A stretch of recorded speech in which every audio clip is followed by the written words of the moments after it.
नमस्कार, मी राजेंद्र हुंजे. बेधडकमध्ये तुमचं सगळ्यांचं स्वागत. आज आपण चर्चा करणार आहोत स्वाभिमानी शेतकरी संघटनेसंदर्भात. त्यांनी जी भूमिका घेतली सत्तेत राहून आंदोलन करण्याची, सत्तेत राहून सत्ताधाऱ्यांच्या विरोधातच त्यांनी एल्गार पुकारला आणि एवढंच नाही तर याचा परिणाम कुठेतरी सदाभाऊ खोत यांना मिळू घातलेल्या विधान परिषदेच्या उमेदवारीवर झाला की काय, अशी ही चर्चा दुसरीकडे रंगायला लागली. त्यामुळे भाजप आणि स्वाभिमानी शेतकरी संघटना यांच्यामध्येच आता एक तणाव निर्माण झालेला आहे.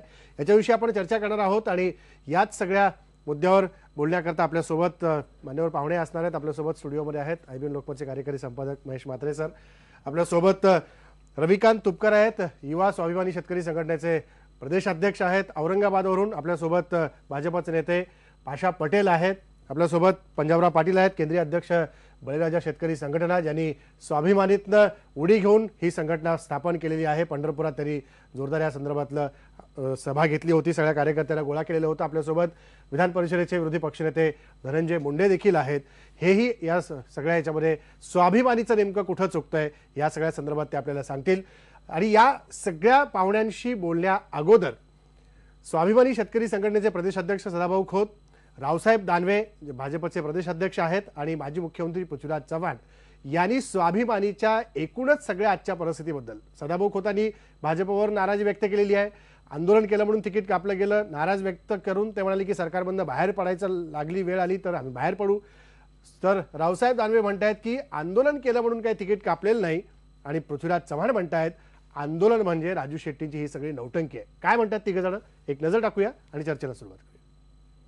विधानसभेच्या निवडणुका झाल्यानंतर आमचं नाव जाणीवपूर्वक मंत्रिपदासाठी एक्सपोज केलं गेलं की जेणेकरून लोकांच्यात एक असा मेसेज गेला की मंत्रिपदासाठी ही माणसं शेतकऱ्याचा प्रश्न आता हातामध्ये घेत नाहीत आणि मग शेतकऱ्यांचा प्रश्न हातात घेतला अडचणीच्या काळामध्ये तर मंत्रिपदासाठी दबाव टाकण्यासाठी आता या प्रश्नाचा वापर करायला लागलेले आहेत.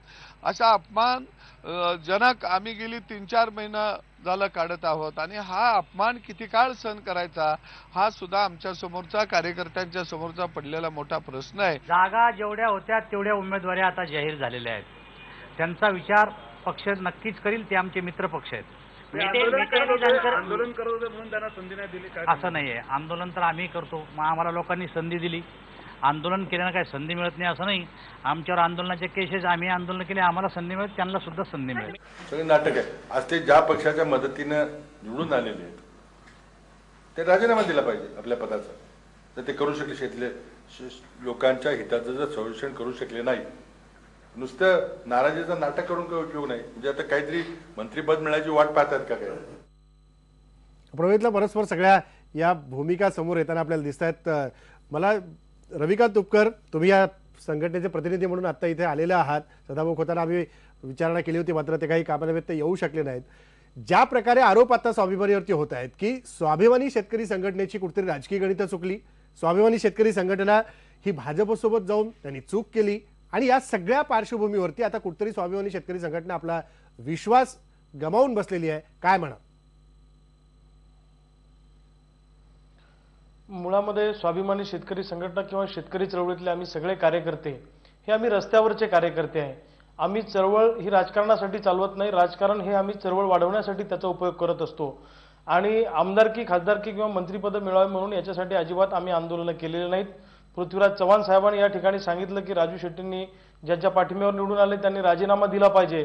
तर पृथ्वीराज चव्हाण साहेबांनी आणि गेल्या आघाडी सरकारने काय काय दिवे महाराष्ट्रात लावलेले आहेत हे सगळ्या महाराष्ट्रातल्या जनतेला माहीत आहे. त्याच्यामुळे त्यांनी आमच्या संदर्भात बोलण्याचा त्यांना काही एक नैतिक अधिकार नाही आहे. हे अत्यंत चुकीचं आहे आणि आम्ही आघाडीच्या विरोधामध्ये 15 वर्ष संघर्ष करत राहिलो.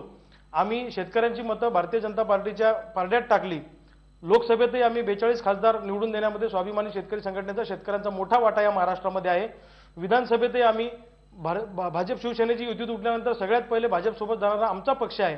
भाजपनंतर महायुतीतला सगळ्यात मोठा पक्ष म्हणून स्वाभिमानी शेतकरी संघटनेकडे बघितलं जातं आणि अशा परिस्थितीमध्ये भारतीय जनता पार्टीने आम्हाला राजकीय कमिटमेंट केलं होतं की तुम्हाला विधान परिषद आणि महामंडळ आणि मंत्रिपद देऊ. लेखी स्वरूपाचा त्याचा एक करार झाला होता, परंतु त्यांनी ते आश्वासन पाळलं नाहीत. आम्हाला काही राजकारणातले हेवेदावे कळत नाही, आम्हाला काही राजकारणातले डावपेच कळत नाहीत. त्यामुळे आम्ही साधेसुधे आम्ही रस्त्यावरचे कार्यकर्ते आहोत. रविकांत या सगळ्या पार्श्वभूमीवर तुम्हाला असं वाटत नाही का भाजप बरोबर जाऊन आपण चूक केली? अजिबात असं वाटत नाही, कारण महाराष्ट्रामध्ये काँग्रेस राष्ट्रवादीला पराभूत करण्यासाठी आम्ही 15 वर्ष या काँग्रेस राष्ट्रवादीच्या भ्रष्टाचाराच्या विरोधामध्ये सामान्य महाराष्ट्रातल्या सामान्य माणसांचा आवाज म्हणून आम्ही सगळे लोक बोलत होतो आणि त्याला पर्याय म्हणून हे सरकार आम्ही या ठिकाणी दिलेलं आहे. आम्ही त्यांच्यासोबत गेलो नाही याचा अजिबात आम्हाला दुःख नाही, कारण मंत्रिपदापेक्षा विधान परिषदेच्या आमदारकीपेक्षा आम्हाला शेतकऱ्यांचे प्रश्न महत्त्वाचे वाटतात. गेल्या सरकारने सोडवले नाही, या सरकारकडून शेतकऱ्यांचे प्रश्न सुटावेत अशा आम्हाला अपेक्षा आहेत. पंजाबराव पाटील, तुम्ही काय म्हणाल की स्वाभिमानी शेतकरी संघटनेतच तुम्ही बाहेर पडलात, पण आता स्वाभिमानी शेतकरी संघटना एक प्रकारे स्वार्थाचं राजकारण करते? मला असं स्पष्ट म्हणायचं आहे की भाजप हा पक्ष खऱ्या अर्थानं शहाण्या माणसाचा पक्ष आहे आणि ह्या पक्षानं हा निर्णय बरोबर घेतलेला आहे की आज परिस्थिती अशी आहे की महादेव जानकर असतील, त्यांच्या पाठीमागून त्यांचा खंबीरपणे समाज आहे. त्याचबरोबर विनायक मेटे साहेब असतील, त्यांच्या पाठीमागून मराठा समाज आहे. परंतु ही जी परिस्थिती आज राजू शेट्टी किंवा स्वाभिमानीच्या पाठीमागे जो शेतकरी समाज होता, हा समाज त्यांच्या पाठीमागून राहिलेला नाही, ही भाजपनं पूर्णपणे ओळखलेलं आहे आणि सगळ्या शेतकरी मंडळींनी त्यांच्या पाठीमागून आपला हात काढून घेतलेला आहे. ही सिद्ध झालं, ही भाजपनं कालच्या कृतीतून दाखवून दिलेलं आहे की तुमचा जनाधार संपला, शेतकऱ्याचा विश्वास तुमचा संपला. ही दिसल्यानंतर भाजपनं योग्य बरोबर पाऊल उचललेलं आहे, त्यात काही मला चुकीचं वाटत नाही. ज्यावेळेला जयसिंगपूरच्या ऊस परिषदेत गेल्या वर्षी 3200 रुपये मागितलं आणि यावर्षी 2700 रुपये मागितलं, त्यावेळेला इथल्या महाराष्ट्रातल्या सर्व ऊस उत्पादक शेतकऱ्यांना त्यांच्यावर विश्वास उडला आणि ही सत्तेच्या मागे लागलेली मंडळी ही शेतकऱ्यांना खात्री पटली. त्यामुळे शेतकऱ्यांनी त्याच्या पाठीमागचा जनाधार जो होता पूर्ण काढून टाकलेला आहे आणि आज अशी परिस्थिती आहे की स्वाभिमानीच्या पाठीमागे अजिबात शेतकरी राहिलेला नाही. त्यामुळे ही परिस्थिती निर्माण झालेली आहे आणि आज जी गोष्ट घडली ती भाजपच्या पक्षानं किंवा भाजपच्या मंडळीने जो विचार केला आणि त्याला तुम्ही 3,500 मागा ना, तुम्ही आंदोलन करा ना, तुम्ही शेतकऱ्याला 3,500 रुपये मिळवून द्या ना. तुमच्या पाठीमागे जर जनाधार आहे, तुमच्या पाठीमागे जर शेतकरी आहे, तर तुम्ही का आंदोलन करत नाही? तुम्ही का 3,500 मिळवून देत नाही? तुम्ही करा, तुम्ही शेतकऱ्याला पैसे मिळवून द्या. तुमच्यामध्ये एवढा जनाधार आहे, एवढी ताकद तुमच्यामध्ये आहे. याच्यावर उत्तर आहे ना, याच्यावर उत्तर आहे. तुम्ही गेल्या वर्षी 3,000 वरून 2700 का आला याचं उत्तर द्या. प्रत्येक वर्षी तुम्ही जादा पैसे मागितलेले आहेत आणि प्रत्येक वर्षी प्रत्येक एका ज्येष्ठ मंत्री दारात जाऊन तुम्ही स्वाभिमानीचं आंदोलन केलं. यावर्षी तुम्ही आंदोलन का केलं नाही? गेल्या वर्षी मी तुम्हाला सांगू इच्छितो की गेल्या वर्षी आंदोलन झालं. सगळं वाटतंय तुम्हाला नैतिक बोलण्याचा अधिकार पंजाबराव पाटील अजिबात नाहीये. तुम्ही शेतकरी चळवळीमध्ये वर्ष दीड वर्ष काम केलेले आता अलीकडे आलेले कार्यकर्ते आहे.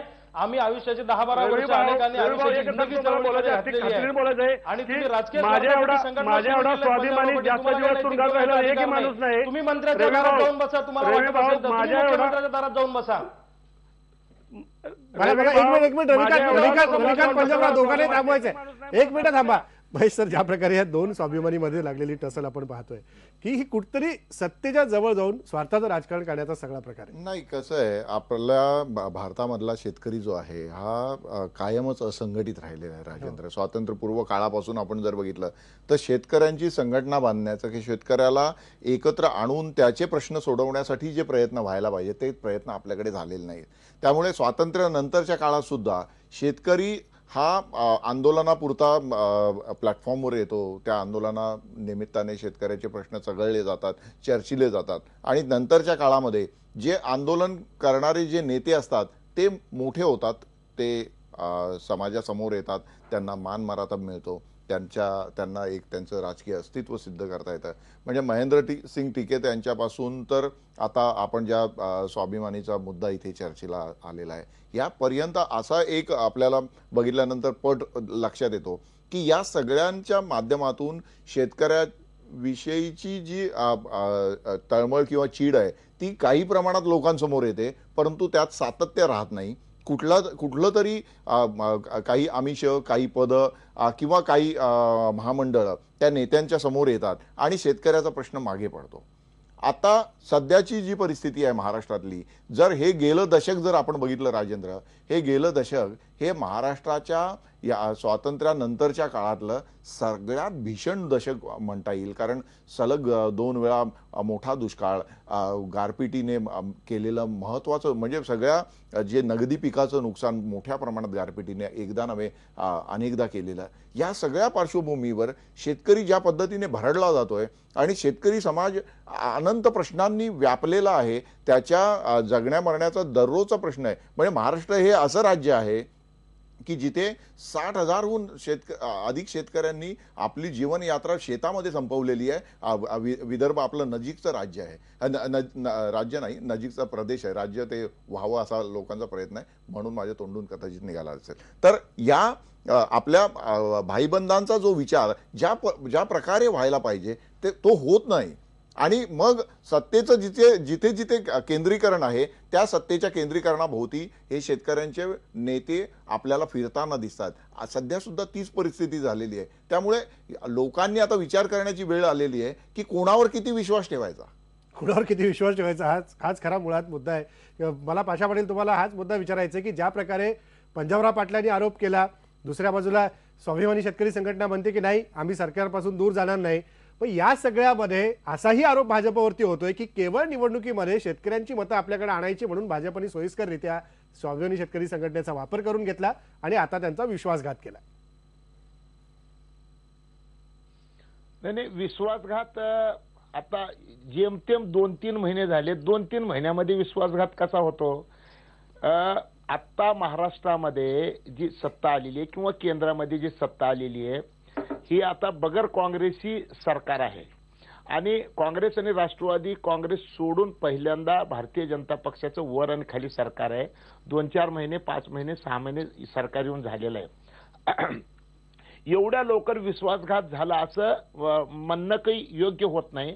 का तर मी पण शेतकरी संघटनेचा महाराष्ट्राचा अध्यक्ष होतो 1992 मध्ये, आणि शेतकरी संघटनेनंच मला भारतीय जनता पक्षाबरोबर संबंध निर्माण करण्यासाठी स्वतः शरद जोशींनी मला भारतीय जनता पक्षामध्ये जायला सांगितलं.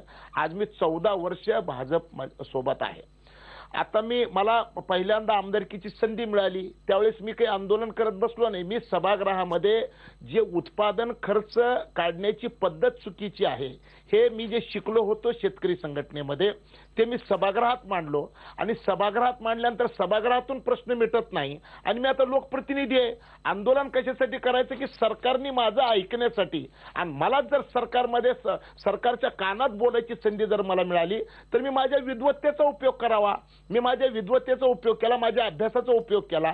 आणि मग मी जर सभागृहामध्ये प्रश्न सुटत नाही लक्षात आल्यानंतर मी लातूर ते नागपूर पायी चाललो, मी लातूर ते औरंगाबाद पायी चाललो, 1050 किलोमीटर मी पायी चाललो आणि शांतपणे राज्यकर्त्याच्या डोक्यामध्ये हा विषय घालायला मी यशस्वी झालो.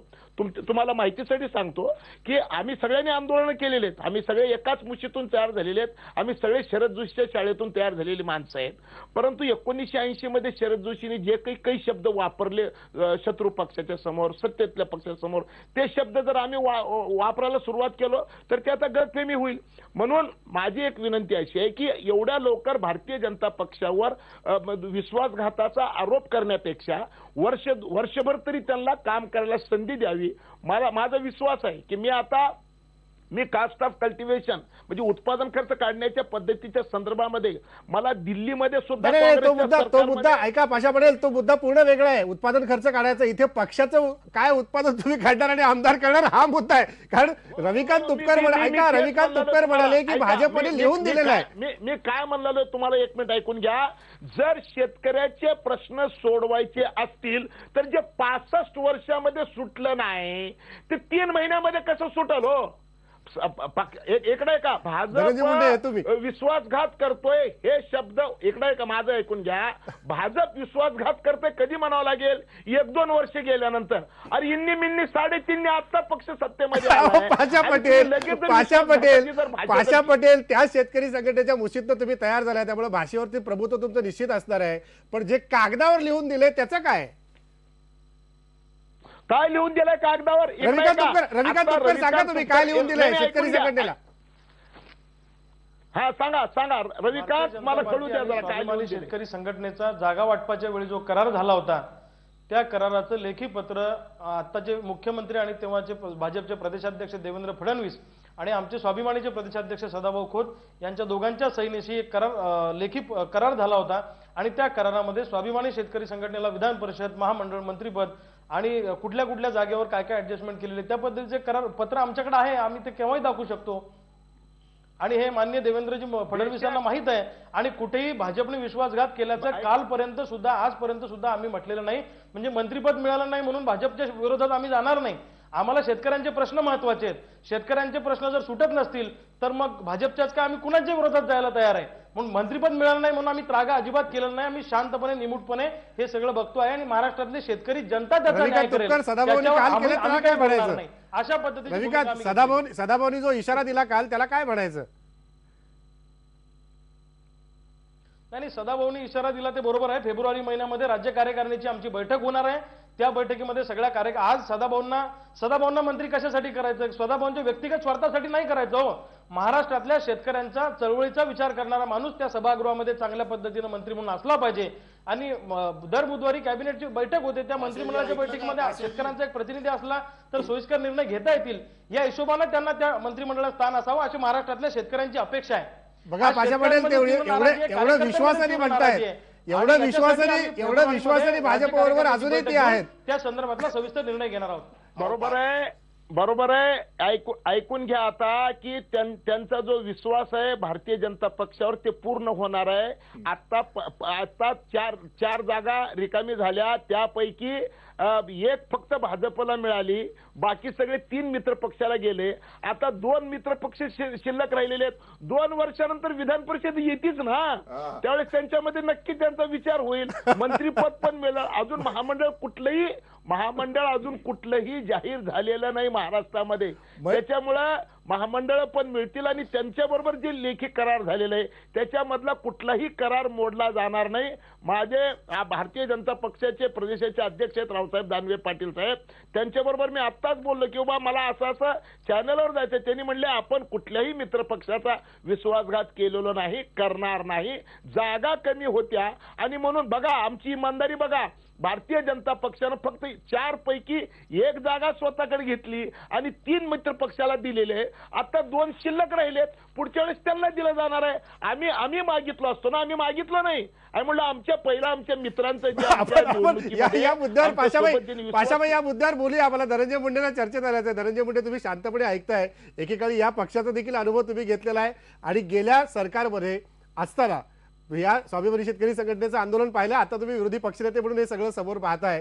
काय म्हणाल तुम्ही सत्ताधारी मित्र पक्षातल्या या हेवे दाव्याबद्दल? मुळामध्ये मी पहिल्यांदा मूळ चर्चेवर येतो. स्वाभिमानी शेतकरी संघटनेचे शेतकऱ्यांची विश्वासार्हता संपली आहे का? तर ही नक्कीच संपलेली आहे आणि ती विश्वासार्हता आहे हे सरकारला दाखवण्यासाठी आणि सरकारमध्ये आपण मित्रपक्ष आहोत याच्यात आपल्याला काहीतरी मिळावं याच्यासाठी आंदोलन झालं हेही नक्की आहे. मला या बाबतीमध्ये स्वाभिमानी शेतकरी संघटनेच्या रविकांतजी इथं आहेत त्यांच्याला मला विचारायचं आहे की पूर्वी आपण ऊसाच्या बाबतीमध्ये जे काही भाव मागत होता ते भाव आज का मागत नाहीत? एकेकाळी जे काही प्रोडक्शन कॉस्ट आहे ऊसाची त्याच्यावर 50% फायद्याप्रमाणे भाव काढावा अशी मागणी करणारे स्वाभिमानी शेतकरी संघटना आज FRP साठी भांडते. याचा अर्थ आपण काय समजावा? दुसरी महत्वाची गोष्ट की जिथं इंदापूरला, बारामतीला अशा ठिकाणी आंदोलन पूर्वी आम्ही सरकारमध्ये असताना करायचे, मग यावेळेस FRP आणि त्याच्यापेक्षा 50% जास्तीचा भाव मिळावा याच्यासाठी नागपूरला आपण अधिवेशन का केलं नाही? हा सुद्धा महाराष्ट्रातील ऊस उत्पादक शेतकऱ्यांच्या मनामध्ये प्रश्न आहे. ही भूमिका आपली नेहमी बदलत गेली. वेळोवेळी ऊस असेल, कापूस असेल, मागच्या 2 वर्षापूर्वी दुधाच्या बाबतीमध्ये 2 रुपये भाव कमी झाला तर मुंबईला जाणारं सर्व दूध आपण थांबवलं होतं. फार मोठं आंदोलन केलं. आज 24 रुपयाचं दूध 16 रुपयावरती गेलंय, 17 रुपयावरती गेलंय. त्या बाबतीमध्ये आपण काहीही भूमिका घेत नाहीत. कशामुळे तुमच्यावर शेतकरी विश्वास ठेवतील हा आता शेतकऱ्याच्या मनात प्रश्न आहे. म्हणून आता स्वाभिमानी शेतकरी संघटनेवरती शेतकऱ्यांचा विश्वास राहिलेला नाही हे स्पष्ट आहे. साखर संकुलावरती जे आंदोलन झालं त्यांना अपेक्षित होतं की 25-30 हजार शेतकऱ्यांचा मोर्चा तिथे येईल. मोर्चा चालू असताना काही चॅनलवरती अशा स्क्रोल चालू झाले की मोर्चाचा फज्जा उडाला. त्याच्यानंतर ते आंदोलन हिंसक करण्यात आलं आणि साखर संकुल फोडण्यात आलं. ही खरी गोष्ट आहे आणि हे सगळं दाखवून आपल्याला शेतकऱ्यांच्या बाबतीत तर काही मिळत नाही पण सत्तेमध्ये काहीतरी वाटेकरी आपल्याला व्हावं आणि तेही आता सफल झालं नाही. भाजपनी शेतकरी संघटनेची जागा दाखवून दिली. दुसरी महत्वाची गोष्ट पाशासाहेब इथं आहेत, त्यांनी एकूण उत्पादन खर्चावर आधारित सभागृहामध्ये बाहेरही अनेक आंदोलनं केली. 6 महिन्यामध्ये काय फरक पडतो हा त्यांनी प्रश्न उपस्थित केला. प्रत्येक जानेवारीच्या 1 तारखेला कॉस्ट ऑफ प्रोडक्शन केंद्र सरकारकडून ठरवली जाते. माझा प्रश्न आहे की सरकार बदलल्यानंतर 1 जानेवारीला मोदी सरकारने जी कॉस्ट ऑफ प्रोडक्शन वाढवायला पाहिजे होती तेवढी इमानदारीत वाढली का? तुम्ही तुमच्या मनावर हात ठेवून सांगा. तुमच्या या प्रश्नाच्या बाबतीत जी काय आपण चळवळ उभी केली ती मी माझ्या डोळ्यांनी पाहिली आहे. तुम्ही समाधानी आहात का? मला हे एकीकडे धनंजय मुंडे ब्रेकची वेळ झालेली आहे. हे मुद्दे आपण घेऊया, मात्र चर्चा मुळात स्वाभिमानीकडे आहे. त्या मुद्द्यावर परत आपण येऊया, कारण ऊस दराचा प्रश्न कधीतरी एकदा चर्चेला आपण आणू, कारण या सगळ्या कारखानदारीतनं तुम्ही जात आहात. ब्रेक घेऊ. ब्रेक नंतर जे आरोप धनंजय मुंडेंनी केलेले आहेत ते रविकांत तुपकरांना विचारायचे आहेत मला, आणि बाकी इतर पाहुण्यांनाही पुढच्या मुद्द्यावरती बोलतं करायचं. ब्रेक नंतर परत येऊ.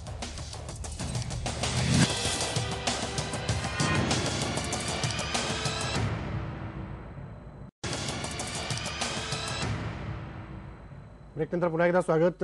रविकांत तुपकर, मगाशी धनंजय मुंडे जे स्पष्टपणे म्हणाले की शेतकरी जो विश्वास तुमच्यावर शेतकऱ्यांनी टाकला होता तोच विश्वास या सगळ्या आंदोलनाच्या माध्यमातून तुम्ही आता गमावून बसलेला आहात. विश्वासार्हता यामुळेच कमी होतीये. एक भाव जो शेतकऱ्याला द्यायचा हवा होता त्याचा पाठपुरावा फारसा झाला नाही, आणि आत्ताच्या भावात दिसत असलेली तफावत, मागच्या वर्षीची केलेली मागणी आणि यंदाच्या मागणीमध्ये दिसत असलेली तफावत, यामुळेच स्वाभिमानी शेतकरी संघटनेची विश्वासार्हता कमी होते.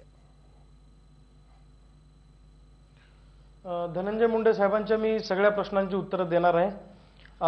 त्यांनी सांगितलं की कापूस सोयाबीनसाठी तुम्ही काही यावेळी अधिवेशनात बोलला नाही, तर मी त्यांना सगळ्यात पहिले सांगेन की कापूस आणि सोयाबीनच्या प्रश्नावर, दुष्काळाच्या प्रश्नावर राज्यभर आम्ही ठिकठिकाणी दुष्काळ परिषदा घेऊन सरकारचं लक्ष वेधण्याचा प्रयत्न केलेला आहे. नाही, रविकांत तुपकर, कापूस सोयाबीनचा मुद्दा नाही आला. ते म्हणाले की जे ऊसाचं आंदोलन मागच्या सरकारच्या काळात बारामतीत केलं तुम्ही, हे आंदोलन नागपुरात का नाही केलं? हा, त्यांना साखर संकुलचा 2 काचा फुटल्या तर त्याची त्यांना फार चिंता वाटायला लागली. पण या धनंजय मुंडे साहेबांना मी विचारतो की महाराष्ट्रातले सगळे सहकारी साखर कारखाने तुमच्या पक्षाच्या नेत्यांनी घशात घातले. बीड जिल्हा बँका तुम्ही घशात घातली, महाराष्ट्रातल्या सगळ्या जिल्हा बँका तुम्ही घशात घातल्या. त्यावेळी तुम्ही का समोर येऊन बोलला नाही? म्हणजे चोर तो चोर आणि वरून शिरजोर अशा पद्धतीनं धनंजय मुंडे साहेब उत्तर द्या. वर्तन आहे. तुम्ही सत्तेमध्ये असताना तुम्ही शेतकऱ्यांचे हित काही साध्य करू शकले नाही. आणि सगळ्यात महत्वाचं पुण्यामध्ये आम्ही मोर्चा काढलेला नव्हता. पुण्यामध्ये आम्ही साखर आयुक्ताला जाब विचारायला गेलेलो होतो, आणि साखर आयुक्त भेटायला येत नाही म्हणून आम्ही तिथं ठिय्या आंदोलन केलेलं होतं. स्वाभिमानीचा मोर्चा काय असतो हे स्वाभिमानीच्या संबंध महाराष्ट्रातल्या जनतेने, धनंजय मुंडेंना उत्तर देऊ द्या. खाली 1 लाखाच्या खाली आमचा धनंजय मुंडेंना उत्तर देऊ द्या. रविकांत, जयसिंगपूरला ऊस परिषद घेऊन 1 लाख शेतकऱ्यांनी त्या ठिकाणी आमच्या पाठीमागे असलेली ताकद दाखवून दिलेली आहे. रविकांत, एक मिनिट, धनंजय मुंडेंना उत्तर देऊ द्या. धनंजय मुंडे बोला. तुम्हाला बोलण्याचा काही एक नैतिक अधिकार नाही. जयसिंगपूरला रविकांतजी, रविकांत एक मिनिट ऐकून घ्या. रविकांत, माहिती आहे जनतेला, शेतकऱ्यांना कळालंय. जयसिंगपूरला तुम्ही जे आंदोलन केलं त्या जयसिंगपूरच्या आंदोलनामध्ये तुम्ही 3200 रुपयाहून 2700 रुपये भाव मागितला. हा शेतकऱ्यांचा विश्वासघात नाही का?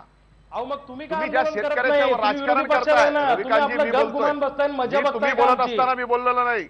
रविकांतजी, तुम्ही बोलत असताना रविकांत एक मिनिट त्यांना पूर्ण करू द्या.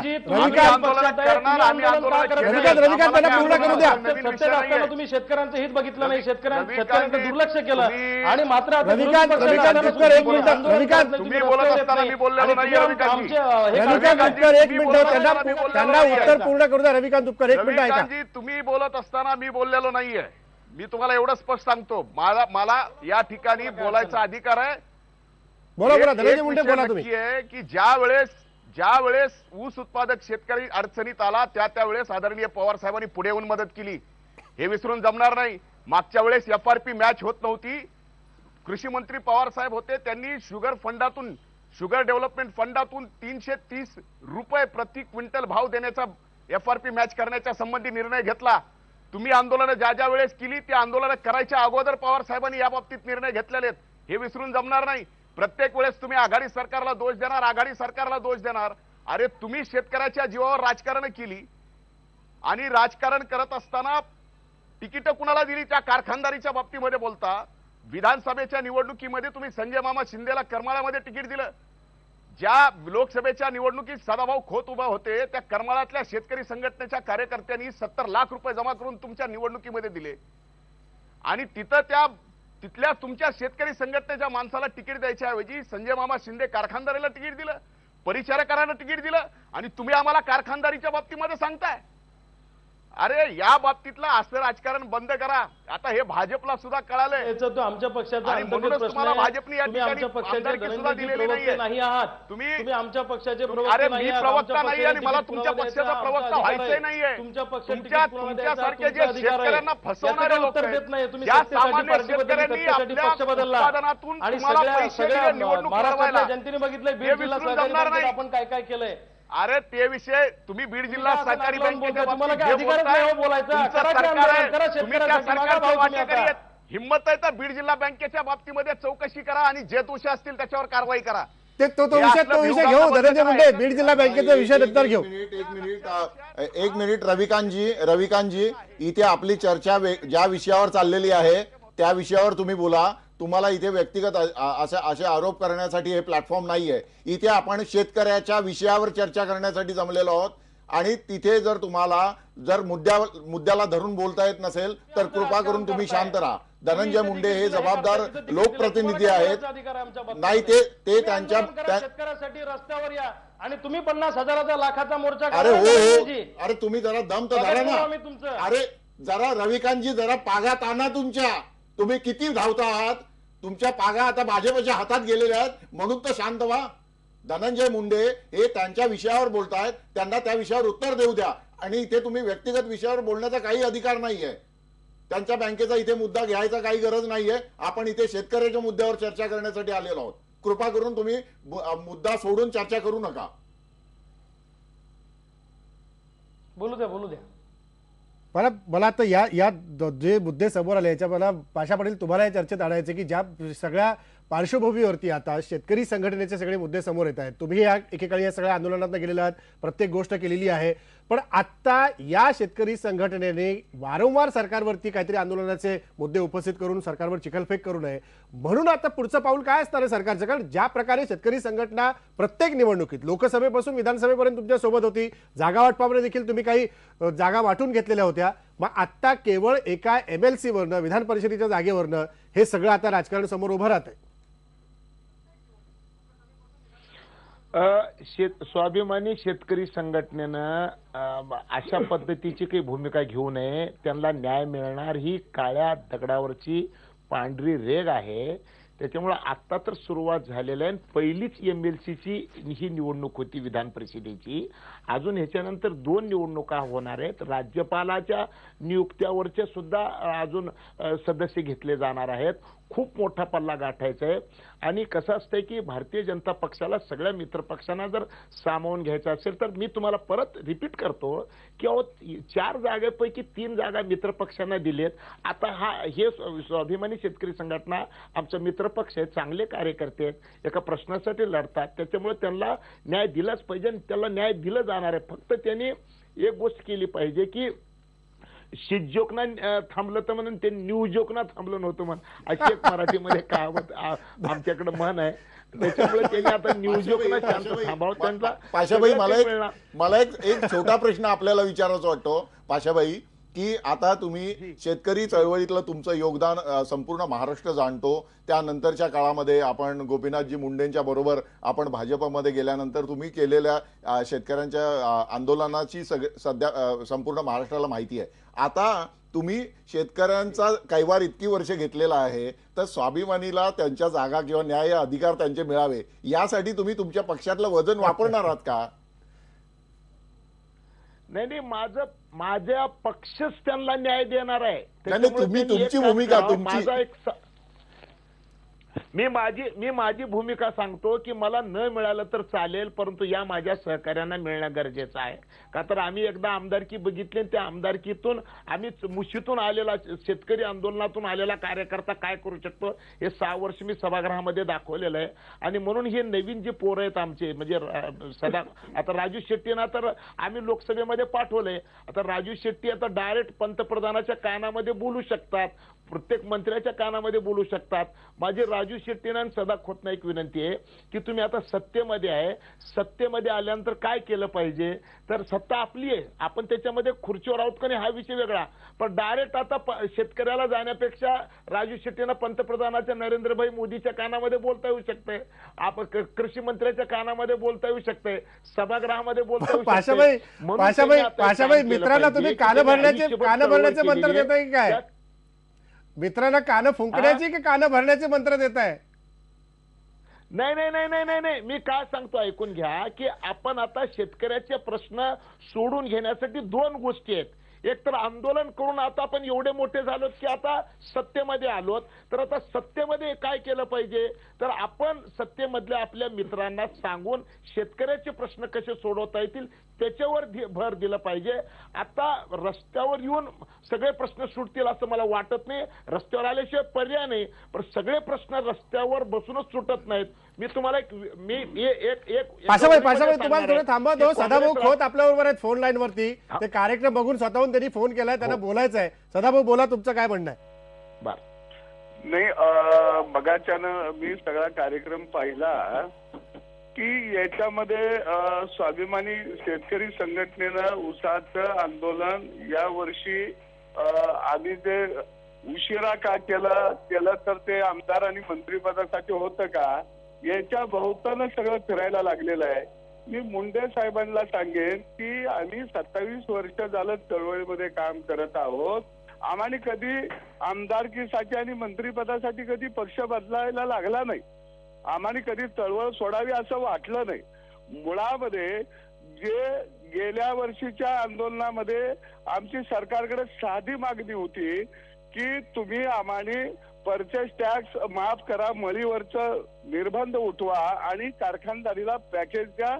यावर्षी साखरेचे भाव पडलेले आहेत, पण तुम्ही 2 महिने आंदोलन चाललं, त्याच्या आदल्या वर्षी तुम्ही 2 शेतकऱ्यांना गोळ्या घालून मारलं.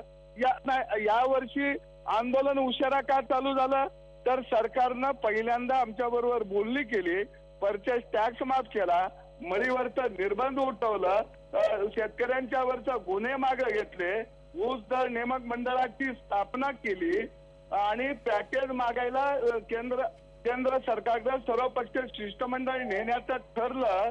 म्हणजे ह्या मागण्या आंदोलन न करता मान्य झालेल्या होत्या आणि म्हणून या वर्षी आम्ही उशिरा आंदोलन केलं असं नाही, तर आम्ही जाब विचारायला गेलो होतो की FRP प्रमाणे पैसे द्या.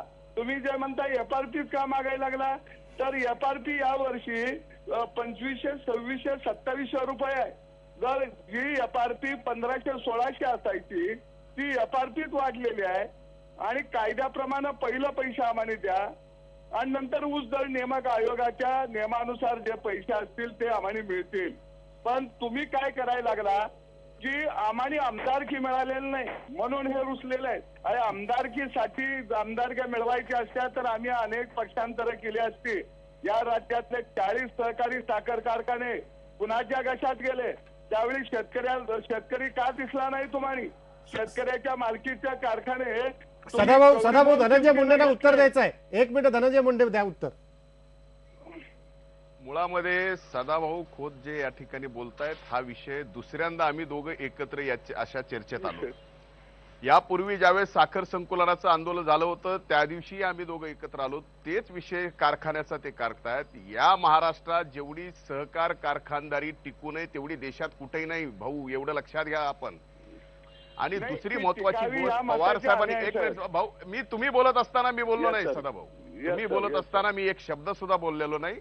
मला तुमच्या आंदोलनाच्या बाबतीत आदर आहे, पण या आजच्या चर्चेमध्ये विषय एवढाच आहे की स्वाभिमानी शेतकरी संघटनेने शेतकऱ्याची विश्वासार्हता गमावलेली आहे का, तर हे स्पष्ट या ठिकाणी दिसून येत आहे. कारण असं आहे की तुमची भूमिका वेळोवेळी वेगवेगळी राहिलेली आहे. आघाडी सरकारच्या विरोधात तुम्हाला ज्यावेळेस रान पेटवायचं त्यावेळेस तुम्ही इंदापूरला आणि बारामतीला आंदोलन करता. यावेळेस साखर संकुलावर तुम्ही आंदोलन केलं, तेच आंदोलन तुम्ही नागपूरला केलं असतं. मित्रपक्ष म्हणून जरी तुम्हाला आंदोलन करायचं होतं शेतकऱ्यांचं तर नागपूरला केलं असतं, तर आज ज्या तुमच्या मागण्या कदाचित त्या मान्य झाल्या असत्या. दोन्हीही भूमिका बदललेल्या आहेत. म्हणून आमचा हा प्रश्न उपस्थित आहे की नेमकं कशासाठी, शेतकऱ्यांच्या भावासाठी का मंत्रिपदासाठी? यामध्ये आमच्या मनात शंका जी आलेली आहे ती सर्वसामान्य शेतकऱ्याच्या मनात शंका आलेली आहे. भाऊ, एक दुसरा महत्वाचा विषय, तुम्ही म्हणताय की आघाडी सरकारच्या काळात तुम्हाला आंदोलनं करावं लागली. याच आघाडी सरकारने आदरणीय पवार साहेब देशाचे कृषी मंत्री असताना शुगर डेव्हलपमेंट फंडातून 330 रुपये प्रति क्विंटल प्रमाणे पैसे सगळ्या कारखान्याला दिले. ते कशासाठी? तर मागच्या त्या वर्षीच्या FRP मॅच व्हावी आणि FRP प्रमाणे ऊसाला शेतकऱ्यांचा भाव मिळावा म्हणून.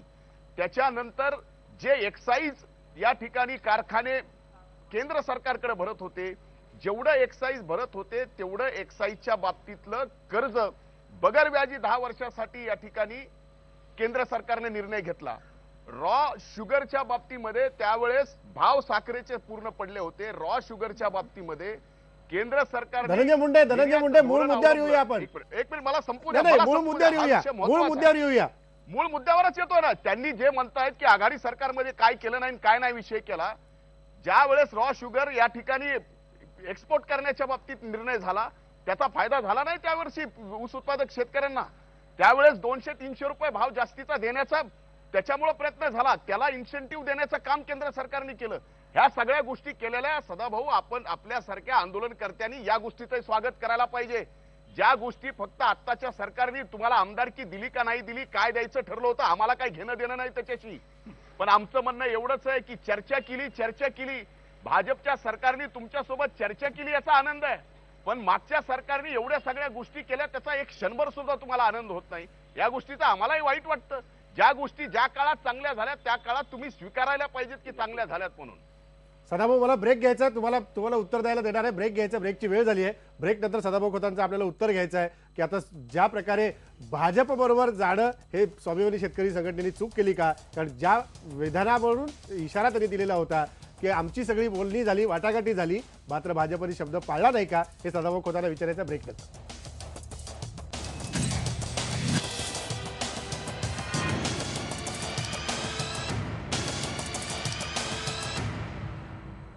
ब्रेकनंतर पुन्हा एकदा स्वागत. मला पंजाबराव पाटील आहेत पुण्याच्या स्टुडिओमध्ये, त्यांच्याकडे जायचं आहे. पंजाबराव पाटील, जे सगळे मगासपासूनचे सगळे वेगवेगळे मुद्दे उपस्थित झाले, पण आता नेमका स्वाभिमानीचा मुद्दा मला शेवटी तुम्हाला विचारायचा आणि कार्यक्रमाच्या शेवटच्या भागात आपण आलेलो आहोत की ज्या प्रकारे तुम्ही बाहेर पडलात, बळीराजा शेतकरी संघटना काढली, तिकडे शिराळ्यात उल्हास पाटील बाहेर पडले, त्यांनी शिवसेनेच्या तिकिटावर निवडणूक लढवली, ते आमदार झाले. नेमकं असं घडलं काय की राजू शेट्टी यांच्या विश्वासातली ही सगळी माणसं पक्षातनं बाहेर पडतायत, नवी संघटना तयार करतात? काय होत होतं स्वाभिमानी संघटनेमध्ये? काय चूक झाली नेमकी? मी पहिल्यांदा आपल्याला सांगू इच्छितो की स्वाभिमानी शेतकरी संघटनेवर खऱ्या अर्थानं शेतकऱ्याचा विश्वास होता नाही असं नाही. शेतकऱ्याचा विश्वास स्वाभिमानी होता. बारामतीचं आंदोलन झालं असेल त्यावेळेला ते आंदोलन यशस्वी झालं. इंदापूरचं आंदोलन झालं असेल त्या इंदापूरचं आंदोलन यशस्वी झालं. कराडचं आंदोलन झालं ते आंदोलन यशस्वी झालं. परंतु या वर्षी मात्र स्वाभिमानीनं आंदोलनात अजिबात उतरण्याचा आजपर्यंत प्रयत्न केला नाही. ही पहिली गोष्ट होती. दुसरी गोष्ट मला खात्रीने सांगायची आहे की लोकसभेच्या इलेक्शनमध्ये खासदार राजू शेट्टींना 2.25 लाख मतांनी शेतकऱ्यांनी निवडून दिलं. सदाभाऊ खोत यांना काठावर सदाभाऊ नापास झाले. अशा परिस्थितीत शेतकऱ्यांचा त्यांना खरंच लोकसभेच्या इलेक्शनला पाठिंबा होता. परंतु असा काय पराक्रम चमत्कार घडला की विधानसभेला यांची एकही जागा आली नाही. जे राजू शेट्टी लोकसभेला ज्या मतदारसंघात निवडून आले त्यांच्या मतदारसंघात त्यांना एकही जागा निवडून आणता आली नाही. त्याचबरोबर शिरोळचे आमचे जे मित्र होते शेतकरी संघटनेचे उल्हासदादा पाटील, त्यांना त्यांनी नाकारलं आणि त्या ठिकाणी उल्हासदादा शिवसेनेतून निवडून आले.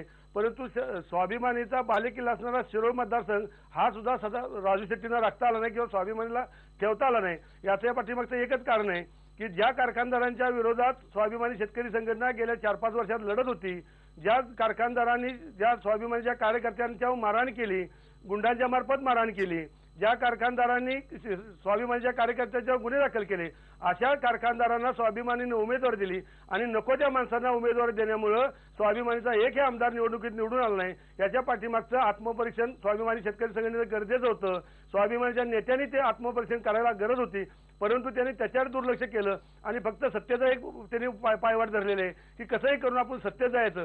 पण असं घडू शकत नाही की ज्या वेळेला समाजातनं तुमची विश्वास कमी होत होती, विश्वास तुमचा कमी होतो, शेतकऱ्यांच्यातून तुमचा विश्वास कमी होतो, त्यावेळेला तुमचं कुठेही तुमचं मोल ठरणार नाही आणि अशा पद्धतीने घडलेलं आहे. त्याचबरोबर मी तुम्हाला सांगू इच्छितो की गेल्या वर्षी ज्यावेळेला कराडमध्ये आंदोलन झालं त्या आंदोलनानंतर 5 दिवसात माननीय पंतप्रधान यांच्याबरोबर बैठक घडलेली होती, परंतु यावर्षी कधी घडणार पंतप्रधानांच्या बरोबर बैठक? गेल्या वर्षी कराडच्या आंदोलनात चालू आंदोलन असताना मुख्यमंत्र्यांची बैठक झाली, पंतप्रधानांची बैठक झाली, यावर्षी का होत नाही आणि तोडगा का निघत नाही? ज्या उत्पादन खर्चावर स्वाभिमानी लढत होती ती आता एफआरपीवर का आल्या? एफआरपी तर मिळणारच आहे. उद्या 4 दिवसात एफआरपी मिळाली तरी स्वाभिमानी म्हणणार आहे की आमच्यामुळे मिळाली आणि ही मिरवणुका काढणार आहेत, परंतु तो तसा प्रश्न नाही. बळीराजा शेतकरी संघटनेची मागणी असणार आहे. पंजाबराव पाटील, आपण उत्तर घेऊ. सदामुख खोत या सगळ्या प्रश्नांची उत्तरं द्या की इथंच नेमकी स्वाभिमानीची चूक झाली का? कारण तुमचेच सहकारी बाहेर जाऊन आता या सगळ्या संदर्भात आवाज उठवतात. मला त्यांच्या प्रश्नाला उत्तर द्यावं असं वाटत नाही, कारण त्यांना माहित आहे की सर्वपक्षीय शिष्टमंडळ दिल्लीला भेटायला मुख्यमंत्र्यांच्या नेतृत्वाखाली गेलेलं होतं. त्यांनी वाचलं पाहिलं का नाही मला काही समजत नाही. परंतु दुसरा एक महत्वाचा मगाशी प्रश्न की कारखानदारांना आम्ही तिकीट दिली, 2 कारखानदारांना आम्ही तिकीट दिलं तर संजय मामा शिंदे आणि प्रशांत परिचारक. तर यांनी ऊसाचा भाव पाहिला तर सगळ्यापेक्षा सोलापूर जिल्ह्यामध्ये चांगला दिलेला आहे आणि जे साखर संघाचे अध्यक्ष आहेत त्यांनीच यावर्षी पहिल्यांदा 1500 रुपये ऊसाचा भाव दिला. पहिल्यांदा त्यांनी कायदा मोडला. म्हणजे आम्ही कारखानदारीच्या विरोधामध्ये, कारखानदारांच्या विरोधामध्ये नाही, आम्ही त्याच्या प्रवृत्तीच्या विरोधामध्ये आहे हे पहिल्यांदा समजावून घेतलं पाहिजे. दुसऱ्या बाजूला स्वाभिमानीचं मंत्रिपद आणि आमदारपद, आमदार राज्यामध्ये विधानसभेला 288 आहेत, विधान परिषदेला 100च्या वर आहेत. मग स्वाभिमानीची जेवढी धक्का राष्ट्रवादीने का घेतलाय? आम्ही त्यांनी 3 महिन्यामध्ये का आंदोलन केलं नाही? ते रस्त्यावर का? सदाभाऊ एक मुद्दा मला विचारायचा आहे. माझा वेळ संपत आला. एक महत्वाचा मुद्दा तुम्हाला विचारायचा आहे. तुम्ही वारंवार असं नेहमी म्हणत आलेला आहात की या निवडणुकीत ज्या वाटाघाटी झाल्या त्यानंतर भाजपने आश्वासन लेखी दिलं होतं की विधान परिषदेवर स्वाभिमानी शेतकरी संघटनेचा प्रतिनिधी असेल. ते आश्वासन भाजपने पाळलं का? आणि नसेल पाळलं तर सदाभाऊ खोत या क्षणाला भाजपवर नाराज आहेत की नाही? नाही, भाजप हा शब्द लोकांचा पक्ष आहे. आमचा त्यांच्यावर विश्वास आहे. ते दिलेला शब्द पाळतील. त्यांनी जर नाही पाळला तर आम्ही राज्यातल्या सगळ्या प्रमुख कार्यकर्त्यांना, राज्य कार्यकारिणी घेऊन त्यांच्या समोर सगळा घटनाक्रम ठेवू आणि कार्यकारिणी निर्णय घेईल. पण त्याच्यासाठी आम्ही एवढं उतावळ झालेलं नाही आहे, कारण तो प्रश्न आमच्या दृष्टीनं महत्वाचा नाही आहे. आमच्या दृष्टीनं शेतकऱ्याचा प्रश्न महत्वाचा आहे. माझा वेळ संपत आला. शेवटी महेश सर, तुम्हाला विचारायचं की ज्या सगळ्या याच्यावरती हे राजकारण सुरू आहे शेवटी एका आमदारकीसाठी हे स्पष्ट आहे, पण स्वाभिमानी शेतकरी संघटना ताकाला जाऊन ताब्या लपवण्याचा प्रयत्न करते, ते स्पष्ट सांगत नाही. कसं आहे राजेंद्र, एकूणच शेतकऱ्यांचे विषय जे आहेत, शेतकऱ्यांचे प्रश्न आहेत आपल्या देशामध्ये आतापर्यंत गेली अनेक शतकं आणि स्वातंत्र्यानंतरच्या सर्व दशकांमध्ये शेतकऱ्याला वेगवेगळ्या आसमानी आणि सुलतानी आपत्तींचा सामना करावा लागलेला दिसतोय. या सगळ्या आसमानी आणि सुलतानी आपत्तीचा सामना करत असताना हा शेतातला, रानातला शेतकरी हा एकटा असतो.